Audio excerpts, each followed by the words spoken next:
Happy Sunday! Hello everyone, going to be discussing again with you any tips and tricks on how to beat seasonal affective disorder. Today I have the lovely Kat joining me to discuss all things to do with herbalism and EFT. It's completely okay if you don't know what either of these things are. That is what this discussion is all about, and how it can help with any of your winter blues. So let's see if Kat is available to start this talk. Are you there, lovely Kat? Let's have a little look into the requests bit. Dun, dun, dun. There we go.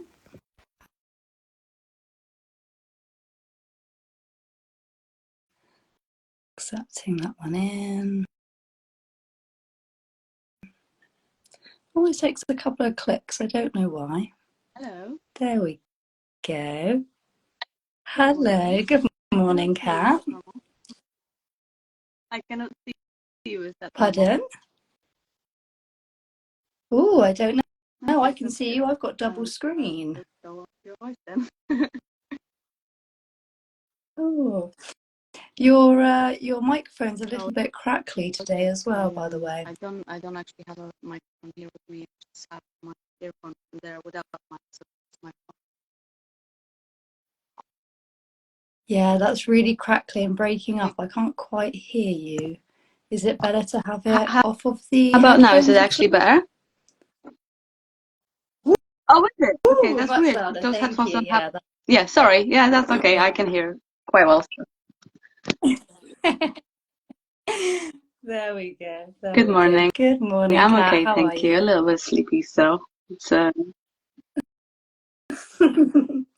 Thank you so much for waking up a bit earlier for us. yeah, On that's your my day Sunday usually. Appreciate.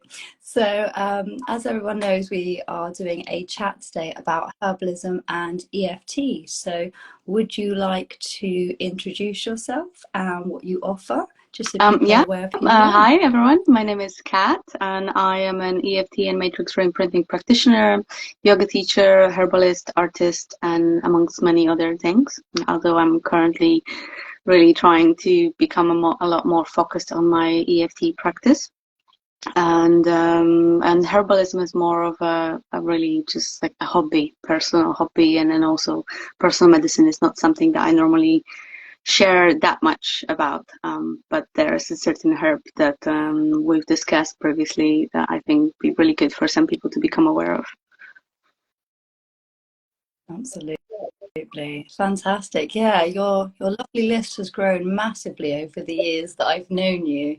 You were very much focused on yoga about 6-7 years ago, and you've just expanded and grown so beautifully, which has been really organic as well. I think it's been something that's obviously helped your journey and where you've been, which has been wonderful.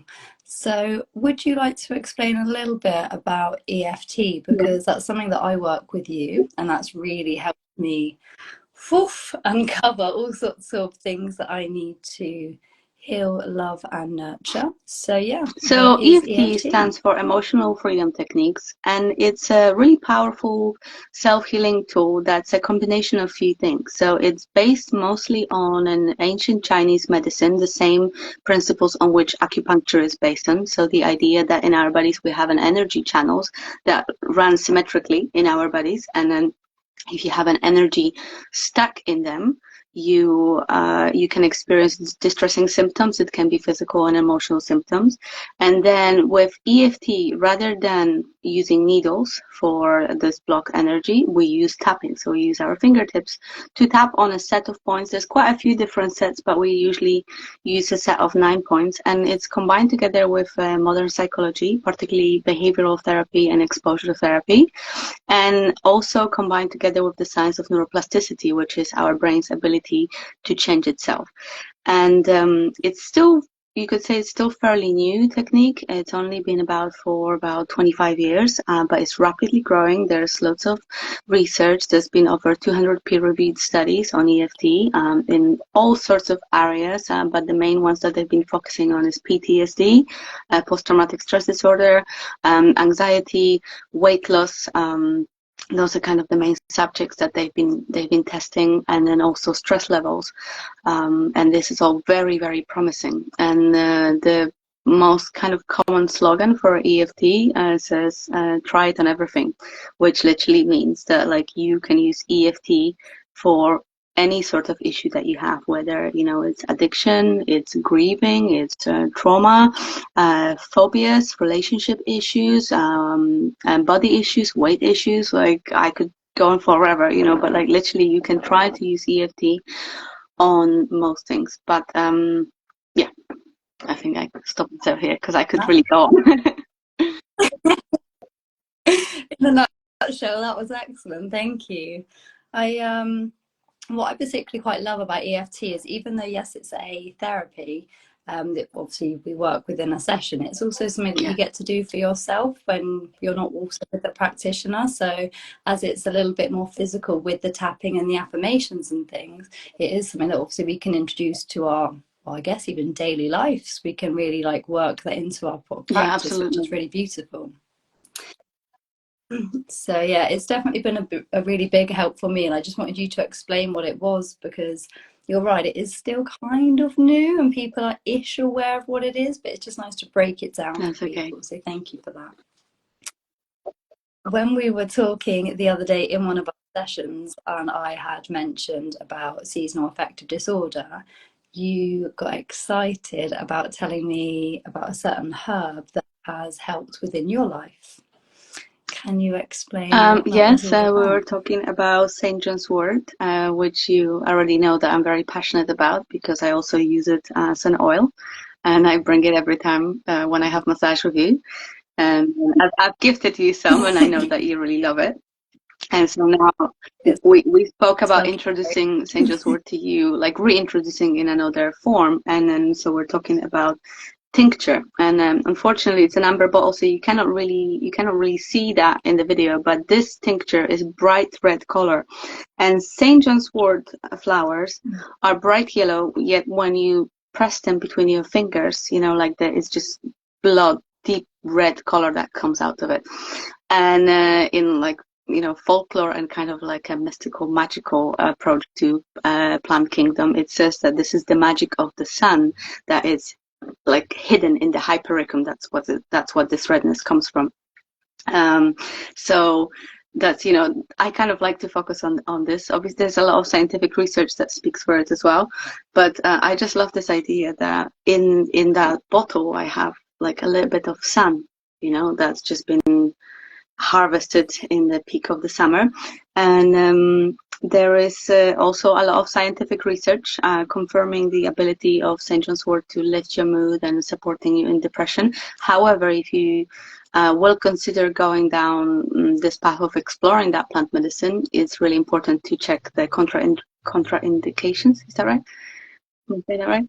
Because this medicine can interact with certain medication. So yeah, if it speaks to you, definitely don't just go and buy a supplement. Do a little bit of reading about it, because again, like I could talk a lot, but also I don't want to put myself as a sort of an authority in herbalism work, because it's huge, and there's so much connected to it, so much chemistry. But from my personal experience, it's experience in my relationship, my partner, my fiance, he really struggles with SAD. And autumn and winter are always really, really difficult for him. And since we started being together, which is going to be nearly 3 years, this is why I started making that tincture. I made oil before because I really love the oil. Oil has a lot of other beautiful healing benefits as well, which I'm not going to go into. But I've decided to make a tincture to give him that medicine and see if that works for him. And after the first autumn of taking it, that was 3 years ago, he found a huge difference, and it really lifted his mood. We were joking that part of it was me and our relationship. That's also help him. But like it was a joke, and it is, we really believe that it's a medicine that's been helping. And then my mom also, she's not as bad with it, but she also really struggles with autumn and winter, especially winter. So I got her on this last year, and she's also not as visible, like she had noticeable effects on improving her well-being and her mood. So some of it is coming your way this Wednesday for you to try. Yeah, this Wednesday I get to try some, which is really exciting. So thank you very much for that. I know that you said that you're not any official herbalist, but I think it's really nice that we are discussing what is available for us out in the world that's natural, because that's definitely what I think we could all do with knowing a bit more of. Everyone needs to right for them, of course, but it is important that we are aware of what is available. When you were talking about the whole sunshine being in a bottle, a lot of love happened there, so we love that. But is there any other herbs in particular that would support this time of year at all? Anything else that can bring a bit more sunshine into life? To be honest, the relationship that we have with plants can be very individual. So there is this thing that, like the scientific research, and then the idea that certain plants are good for certain things, like lavender is good for relaxation, and St. John's wort for mood lifting, and like I could go on. But then again, with plants, you can kind of create your own connections, and different plants can help you for different things. So also, because this is not something that I have personally really experienced that much, like I don't suffer so much with the SAD, although in the winter I just hate the cold. So I never really looked into that. I just have like my own plants that I kind of go with through the season. And so like another plant that I use a lot, and especially in that time of year, is mugwort, which is kind of like the opposite of St. John's wort. When you look at the plant kingdom, those are my two favorite plants, and they both represent the St. John's represent the sun, and the mugwort represent the moon. So I don't know if it's just my own need to bring those two plants together, and that as they balance the yin and yang in me, I'm not really sure. So a lot of the herbalism practices that I do, that are really quite intuitive. So I cannot say like, oh yeah, that one is definitely good for this. Like, apart from that one, this one I have researched quite extensively, and I do know it helps. But also kind of going intuitively, I feel like a fiery, spicy herbs are good for this time of the year, to just bring like that inner fire. So I'm thinking like ginger and cardamom and turmeric, I would. But again, I'm just speaking more from the feeling and intuition really in this one. No, that's great. Thank you. And I think we should be following our intuition a lot more, instead of always trying to read a label or follow something too strongly. But also talking about herbalism and sort of getting a bit of a guidance, that does then come onto like the pagan wheel of the year. And beautifully enough, when I announced that I was suffering with SAD, I had a good handful of beautiful friends, including yourself, saying, I think you just need to check out the Pagan Wheel of the Year. So do you reckon you could maybe just explain that a little bit, the Wheel of Life, just maybe how we can sort of not see this year as so much like doom and gloom and darkness, and maybe what we can actually take from this? Yeah, absolutely. I'm happy that you mentioned that, because I kind of forgot that was a part of our conversation. And then, like I said, I never really like I've suffered so much with the mood shift, but like I did always hate winter. I just hate the cold. Like I'm a really warm kind of, I used to call myself tropical Polish person. And it's actually stepping on the pagan path, which was also about 3-4 years ago, really helped me to embrace all the seasons. And so the idea with the Wheel of the Year, it's we have 8 celebrations throughout the year. So we've got the one that pretty much everyone knows about. We've got the both solstices and both the equinoxes, and then we have the cross quarter festival. So they're the one that goes in between them. And excuse me. So just kind of following along that wheel of the year and then studying some of the beautiful writers and beautiful pagan celebrants. One of the people that were hugely influential in my path is her name is Glennie Kindred, and she's a writer and an artist, and she's written lots of beautiful books about the subject. And it was actually her, and reading her books and reading about the meaning of the end of the harvest and going into the hibernation and having that time of autumn to slow down, and then of winter to really go into the deep rest. It's just kind of shift my attitude, and also kind of being interested in herbs and nature also was a part of it, because by being in nature a lot and observing certain plants, I got to, in the last 4 or 5 years, observe the cycle of the plants, you know, and then I just see them from, like, I start to recognize them really early nowadays, you know, so I see them as they're sprouting, I see them as they go to flower, from flower they go to seed, I see them as they die. So just observing that cycle of plants every year, and then the same goes to, you know, the trees and the autumn leaves, and then trees getting bare and then sprouting. It's just being connected to that really helped me to kind of tune in more to this, and then allow myself that time, you know, to realize that when it's autumn, when it's winter, I don't have to be go go go. And just because, like, in December it's all sparkles and Christmas party and proseccos, and everyone puts pressure on you to do this thing, if I don't want to do that, I just don't. And I used to really struggle, and I used to push myself to be still sociable and still do classes and organize events. And now I just, like, no, like, November, December, January is just the time to, obviously you have to, you know, you still have to do some work and you still have to make a living. So the capitalist system is not really very tuned with that, but there are still little tweaks that we can do within that to just give ourselves more time and space and drop the things that are not so necessary. Like you've announced you've been doing, and I've been really proud of you, and I thought that's like a really beautiful example that you're doing that, and you're speaking about this. Winter is not about go go go. Like, it is about time for rest, reflection, introspection, a bit of withdrawal, and it's all good, it's all fine. It is indeed. No, I totally agree. I think that's just a nice way of looking at it, checking out the seasons, checking out the plants, seeing what's actually happening in nature and taking that as a reflection upon us and how our internal world is working, what we do need to come on in. I see Diane's put on there, like, deeply within, listen to our own inner voices, and like it is that part of it. And we're trying not to be afraid of this whole shadow side of things, because I think we're hearing a lot of toxic positivity out there where we're always meant to be up and good sprightly. vibes on me. That is that is something that is definitely not helping us get better, and just saying, oh, come on, you know, put a smile on your face and getting on with it. We don't live in that sort of, we don't need to be doing that anymore. Not out of the wall. We don't need to keep bringing ourselves, and, you know, that jazz. So this also ties in kind of like what you said. It ties back to EFT, because the way that we start EFT, the point we normally always start on is the side of the hand, capture point, and what we do, what is called a setup statement. So we say, even though I am experiencing sad and I'm feeling really upset and distressed and I don't feel like going out right now, I choose to accept everything that I feel, or I choose to accept myself like this.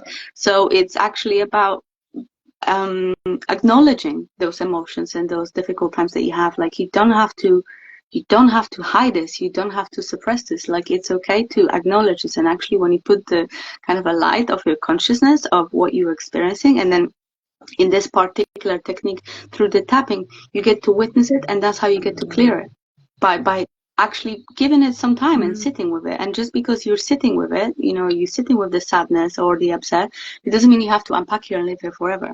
You can just give it some space, give it some time, and through using, you know, like, there are all sorts of different tools and techniques. My one of choice is EFT, because I've just seen it work so beautifully and so quickly. But, you know, it's okay. Yeah, it's okay to just not feel great, and go away with the toxic positivity. This is bullshit. It is okay to be sad. It is okay to be like that, but it is also really nice to have an option to not have to be like that. So I think I think that's covered everything we need to be discussing for today. We're tapping in a bit of the EFT and the herbalism. So, is there anything else that you'd like to mention at all I for was just thinking today? one more thing as we were talking about the seasons and the pagan wheel of the year. So it's just like kind of additional information for women. Although I know this knowledge is definitely spreading and growing, and it's amazing. But another way of looking at the cycle, or the year cycles and the seasons, is just connecting it to our menstrual cycle, and just seeing that how women, like how we beautifully correspond with nature and nature season, and how you can translate the winter of the nature to our menstrual cycle, and the spring to our pre-ovulation phase, and the summer to our ovulation, our peak, our just happiness and like being outward and out there, and autumn connected to our premenstrual phase, when you just kind of want to hide away and just tell everyone to fuck off. And so it's just like it's fascinating. And then like maybe if you are able to look, if you already have like a healthier relationship with your cycle, or you're in the process of building it, when you're giving yourself time to rest, and then maybe a bit more space from people in your premenstrual and menstrual phase, maybe, you know, transferring those onto the autumn and the winter, and connecting, seeing the links. It might also help you to embrace that time as being a bit more quiet, you know, but on a scale of the year. So it's just something that, yeah, I do actually really want to speak a lot more about that in my personal work and in my space in social media, but I still really struggle to bring this subject for some reason. Well, I would like to hear a lot more about women's cycles, and saying the word bleed and not having to be scary, because we all do it, and it needs to be something that we actually do discuss. So I'm definitely giving you encouragement and would like to hear a lot more of this. And I'm sure other people feel the same as well. So please do speak up about it, because I know you've got so much knowledge. And again, that just ties into everything else that Yeah, you're working it does. I towards keep as finding well. those links. So So yeah, it definitely is a part of certain clients that I work with, that it's included, but again, not with everyone. So yeah, it's because, I guess, because I don't really speak out loud about it, you know, to on the social media, so it just hasn't become like a solid part of my practice. But yeah, it's something that I have been practicing right. myself since 2019, so 4 years of like solid work with my menstrual cycle, and I just really I love it. It literally changed my life, like getting to know my cycle and working and living my life a little bit more in tune with it. I absolutely agree with that. When I know where I'm at, I can sort of understand why I might not need so much attention, or why I want to go and do everything all at the same time, and realize that's okay, but you don't Yeah, have to do that. You don't need to prove anything. Bless you. Well, thank you so much for all your thank information and your you for guidance having for me. today. I will share what you've said about. Thank you, thank you. I wish you a glorious Sunday. Rest, be well, and I will catch you Yes, on I can't Wednesday for wait. your I'll see you treatment. then. Mhm. Lovely. Take Bye. care. Thank you, Bye. everyone. Bye.